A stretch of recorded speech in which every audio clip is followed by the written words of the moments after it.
En un estudio el cual me ha llevado al menos los últimos 6 meses, he podido reflexionar e indagar acerca de la historia del pueblo de Israel, un pueblo que se origina por la voluntad de Dios con el llamado de Abraham, luego de Isaac y de Jacob, y finalmente, posterior a la cautividad en Egipto, podemos ver ya no solo una familia, sino una nación, confirmando así el plan que Dios había establecido y había revelado oportunamente, ya que a Jacob le fue cambiado el nombre por Israel.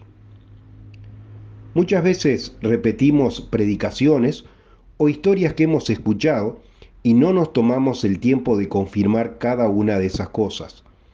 Para no ir lejos, hoy mismo escuchaba en la radio que un oyente le escribe a un psicólogo y le dice, citando Génesis capítulo 1, en el principio era el verbo y el verbo era con Dios.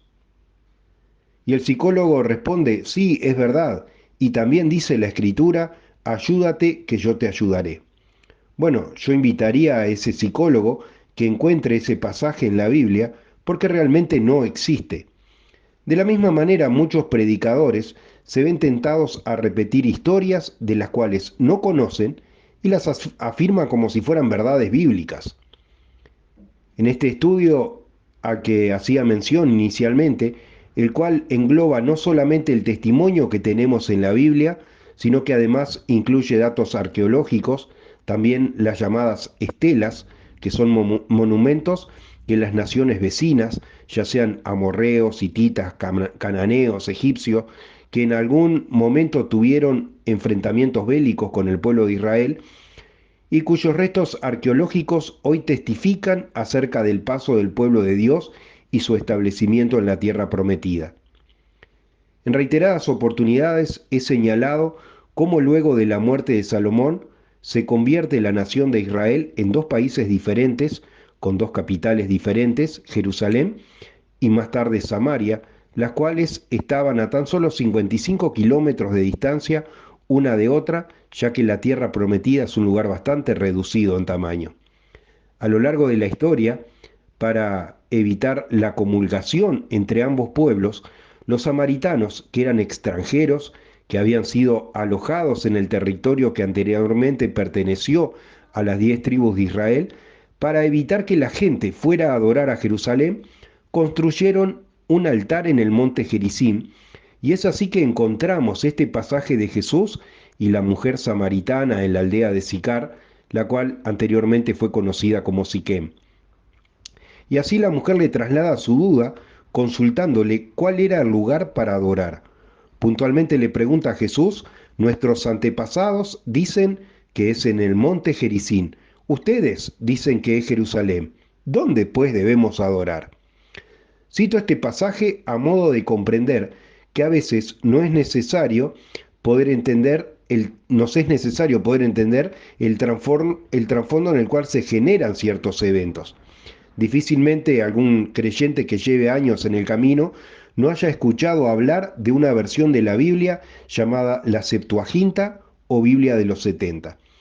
Y a pesar de que seguramente usted ya escuchó hablar acerca de la Biblia de los 70, en su mente esté pensando en alguna traducción como las que tenemos hoy en día, Reina Valera, Nácar y Colunga, versión popular, etcétera, etcétera. Sin embargo, la denominada Biblia de los 70 se escribió entre los años 250 al 200 antes de Cristo.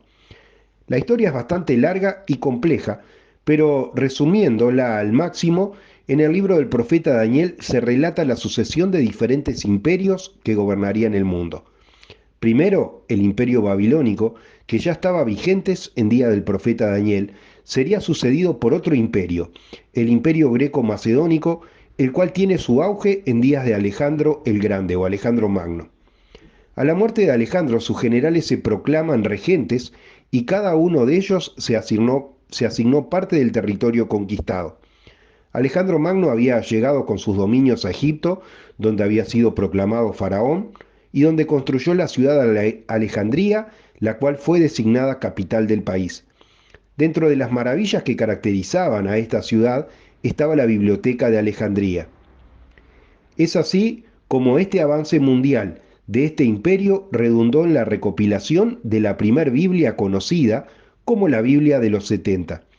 De esa Biblia aún se conservan fragmentos, y si bien existen dos versiones de cómo se tradujo, quizás la más acertada fuera que fueron enviados 6 representantes de cada una de las 12 tribus de Israel a una isla con la finalidad de transcribir los 5 primeros libros de la Biblia al idioma griego. Como mencionaba, luego de la muerte de Alejandro, se instala una dinastía descendiente de uno de sus generales que es conocida como la dinastía Seleucida, la cual impone las costumbres que caracterizaban a los helénicos, es decir, griegos y macedonios, y se populariza el idioma griego a tal punto que para los días de Jesús la mayoría de las personas no eran capaces de entender el idioma hebreo y hablaban ya fuese el griego o el arameo, que era la lengua oficial de Siria, donde tenía asentamiento esta dinastía seleucida. Sin duda, todos hemos escuchado acerca de la invención de la imprenta en Gutenberg con los caracteres móviles y cómo los diferentes reformadores fueron traduciendo las escrituras a las diferentes lenguas. Pero creo que la mayoría de nosotros no teníamos el conocimiento de cómo se había originado la primera recopilación que data del 200 al 250 antes de Cristo y comprende el Pentateuco. Aunque tal vez alguien considere esto como un dato irrelevante, son todas estas series de acontecimientos mundiales que dan marco al surgimiento de diferentes movimientos religiosos, algunos de ellos testificados en la palabra. La Escritura nos dice, cuando se le revela a Zacarías acerca del nacimiento de Juan el Bautista, que la revelación de Dios escaseaba en aquellos días. Al margen de esto, sabemos que desde los últimos libros proféticos hasta los evangelios hay un lapso de tiempo de unos 450 años donde la palabra de Dios no está descripta y había allí un cierto vacío acerca de lo que sucedió. Ahora, yo lo invito a que usted reflexione conmigo si independientemente de que no haya un testimonio escrito de la palabra de Dios, no habrán existido hombres de Dios durante esos 450 años. En un mensaje que escuché del pastor Reinaldo Gómez hace un tiempo atrás, el pastor Gómez decía que hay una línea de sucesión donde el Espíritu de Dios ha ido revelando a diferentes hombres a lo largo de la historia. Y lógicamente yo lo creo y coincido con esta afirmación. Es así que indudablemente, a pesar de no tener un testimonio escrito en la Biblia, hubieron hombres de Dios con aciertos y errores. Y yo le pregunto, ¿quién no ha tenido aciertos y errores? Basta mirar la vida del propio rey David, un hombre conforme al corazón de Dios y sin embargo en varias oportunidades erró y erró feo. También, si vamos a la historia del propio Moisés, el cual llegó a asesinar a otro hombre, a un egipcio. En medio de aciertos y desaciertos, es el propio Espíritu de Dios que nos va guiando y nos va corrigiendo en la medida que emprendemos un camino equivocado. Cuando leemos lo que se denomina la Septuaginta o el Pentateuco, si a usted le gusta más, yo quiero que usted note que cuando la palabra de Dios fue dada, no había ni fariseos ni saduceos.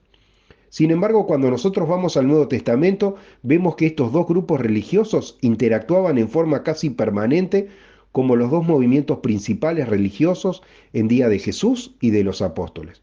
Usted puede estudiar todo el Antiguo Testamento y no va a poder encontrar ni siquiera un fariseo ni un saduceo. Ahora yo le pregunto, ¿podemos negar que existieran fariseos y saduceos en días de Jesús cuando la palabra de Dios con claridad lo confirma en decenas o centenas de pasajes?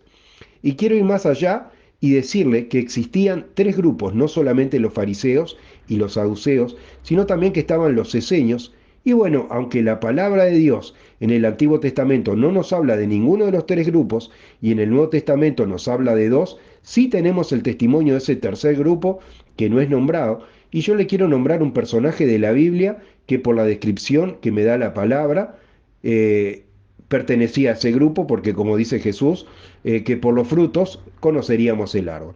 En primera instancia, para enmarcar un poco el surgimiento de estos tres movimientos, le quiero comentar cómo venía exponiendo que esta dinastía, que pertenecía a uno de los generales de aquel imperio greco-macedónico que tenía su asentamiento en Siria, había traído las costumbres helénicas, el idioma griego y el idioma arameo, y trataron de expandir su cultura y como herramienta construyeron en diferentes ciudades, incluyendo la propia Jerusalén, gimnasios olímpicos, tema en el cual no voy a explayarme en este momento. Pero sí quiero decir que en el año 164 a.C., y esto está documentado aún por historiadores, como la historia de los judíos, relatada por el historiador Flavio Josefo, de origen judío, en el medio del templo de Jerusalén se construyó una imagen pagana al Zeus olímpico y un altar para su adoración, cuyo día de celebración era el 25 de diciembre. Sí, me escuchó bien. En el año 164 a.C., esta dinastía seleucida con base en Siria, en el propio templo de Jerusalén ponen una imagen pagana del Zeus olímpico y un altar y comienzan una adoración que su día festivo máximo era el 25 de diciembre. Esto originó un gran desacuerdo y surgen allí tres corrientes diferentes a raíz de esta abominación desoladora, para hacerme eco de las palabras del profeta Daniel. Por un lado, la comunidad eseña se retira al desierto y se dedican a guardar los mandamientos y las leyes de Dios, pero siendo aún más rígido que la propia escritura en cuanto a sus prácticas. Por otro lado, surgen los saduceos, que son puestos como sumos sacerdotes para tratar de ordenar y dirigir al pueblo de Israel, pero no pertenecían al sacerdocio levítico, sino que eran descendientes de unos guerreros llamados los macabeos. Por último, se da origen a otra secta, la secta de los fariseos, los cuales condenaban toda práctica ajena a lo que las escrituras enseñaban, y que por primera vez, en base a los escritos proféticos del profeta Isaías, donde dice, ahora tú ve y descansa y serás levantado en el postrer de los días, esta secta farisea por primera vez comienza a proclamar la esperanza en la resurrección, en la vida eterna y en la recompensa que Dios traerá a través de Jesucristo en su segunda venida. Esto es más que claro cuando el apóstol Pablo estaba allí siendo enjuiciado y vio que el tribunal estaba dividido por fariseos y saduceos, y allí proclamó y dice, por causa de la resurrección de los muertos soy juzgado hoy. Y ahí aclara la escritura en Hechos de los Apóstoles, porque los saduceos no creen que haya ángel, que haya espíritu, que haya vida eterna. Con respecto a la tercer secta, y no lo digo secta en modo despectivo, sino como movimiento religioso, está la secta de los esenios. Si no recuerdo mal la fecha, fue en 1948 que se descubrieron los rollos del Mar Muerto, conocidos como el Qumran. En esos rollos había varios escritos, entre ellos los del profeta Isaías, que fueron conservados en tinaja. Como dije anteriormente, si leemos todo el Antiguo Testamento, no vamos a encontrar un fariseo, un saduceo ni un esenio. Sin embargo, si leemos el Nuevo Testamento, tenemos el testimonio del propio apóstol Pablo, que dice, hebreo de hebreo, estrictamente criado, de acuerdo a las enseñanzas de los fariseos. Así que sin lugar a duda, esta secta estaba presente, y ya fuera una u otra, los diferentes interlocutores que componen el Nuevo Testamento de origen judío eran simpatizantes de uno u otro movimiento. Ahora también le dije que esta comunidad de seña, que se había retirado porque Jerusalén estaba corrompida con idolatría dentro del templo, con altares paganos dentro del templo, celebrando una fecha incorrecta que Dios nunca mandó a celebrar, que era el 25 de diciembre, con sumo sacerdote de un orden que Dios no había establecido ni que había santificado. Estos se retiraron a vivir en el desierto, y hoy tenemos esa evidencia a la cual hacía referencia los rollos del Mar Muerto que han sido descubiertos, y dice que esta comunidad tenía también prácticas para vivir de acuerdo al nazareato. Es decir, no se cortaban el pelo, no se rasuraban la barba, ni bebían vino, ni sidra. Ahora fíjese qué curioso cuando la palabra de Dios nos dice acerca del pregonero y precursor del Evangelio. Juan el Bautista dice, vino del desierto vestido de pelo de camello, no bebiendo vino ni sidra. Ahora, yo no voy a decir lo que la escritura no dice, pero sí sé que no vino de una ciudad, no vino de Samaria, no vino de Jerusalén, no vino de alguna aldea conocida como Decápolis o de la región de Nazaret, sino que vino del desierto. Y como yo le decía, en aquellos tiempos en el desierto habitaba la comunidad de seña, y las características que los distinguían era el celo por la palabra de Dios y el abstenerse de vino y de sidra. El apóstol Pablo dejó su tierra y su parentela para ir a instruirse en el camino del Señor. Hay una parte de conocimiento, hermano, que consiste en el estudio. Y hay una obra postrera, la cual Dios quiere hacer en cada uno de sus hijos, que consiste en la revelación divina. Pero no podemos pedirle al Señor que nos enseñe lo que Él ya ha revelado a través de la palabra. Tampoco podemos ignorar las diferentes evidencias y testimonios que confirman la concreción de un plan de salvación, el cual Dios, en su libreto, ha querido revelarnos. En este día lo invito a que con un límpido entendimiento busque de indagar e inquirir en la palabra de Dios, porque como dijo Jesús, a vosotros le parece que en las Escrituras está la salvación, y ellas son las que dan testimonio de mí. Que Dios los bendiga y le dé un límpido entendimiento para poder con gozo abrazar las verdades del Evangelio y reconocer cómo el cielo es quien gobierna.